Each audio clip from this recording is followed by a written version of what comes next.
अस्सलामुअलैकुम रहमतुल्लाहि व बरकातुहू।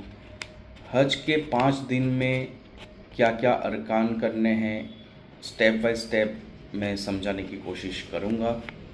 तो हज के अरकान 5 दिनों पर मुस्तबिल है। 8 जुल्हिज्जा, 9 जुल्हिज्जा, 10 जुल्हिज्जा, 11 जुल्हिज्जा और 12 जुल्हिज्जा। 8 जुल्हिज्जा का जो दिन है वो हमें गुजारना है मीना में। वहाँ हम पढ़ेंगे 5 नमाज़ें। वहाँ 5 नमाज़ें पढ़ना सुन्नत है। कौन कौन सी पढ़नी है नमाज़ें? ज़ोहर, असर, मगरिब, ईशा और 9 जुल्हिज्जा की फजर। ठीक है। अब 9 Zulhijja is the most important day. याद रखिएगा हज का दिन कौन सा है? 9 जुल्हिज्जा। उसको हज का रुकने आज़म भी कहते हैं। ठीक है। 9 जुल्हिज्जा की फजर पढ़ने के बाद हमें 9 जुल्हिज्जा का दिन गुजारना है अराफात में। जो वक्त है वो ज़ोहर से शुरू हो जाता है और वक्त कब तक गुजारना है अराफात में? मगरिब तक। जब तक गुरूब आफ्ताब नहीं हो जाता तब तक हमें अराफात में ही रुकना है।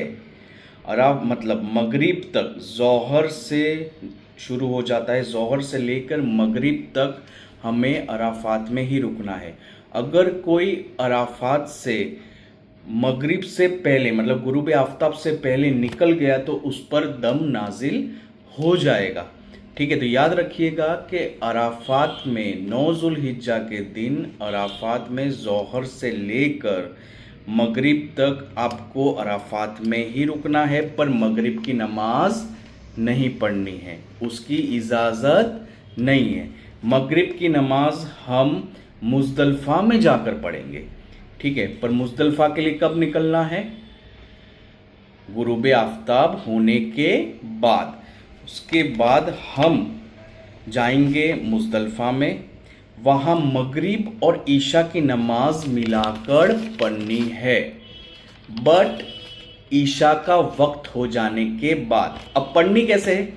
पहले मगरिब की फ़र्ज़ अदा कीजिए, फिर ईशा की फ़र्ज़ अदा कीजिए, फिर मगरिब की सुन्नतें और नवाफिल अदा कीजिए, फिर ईशा की सुन्नतें और नवाफिल अदा कीजिए, वित्र अदा कीजिए। अब हो गया 10 जुल्हिज्जा। 10 जुल्हिज्जा की रात गुजारेंगे मुज़दलिफ़ा में। फजर पढ़ेंगे। फजर पढ़ने के बाद हमें 3 काम करने हैं, वो भी सीक्वेंस वाइज। 3 काम कौन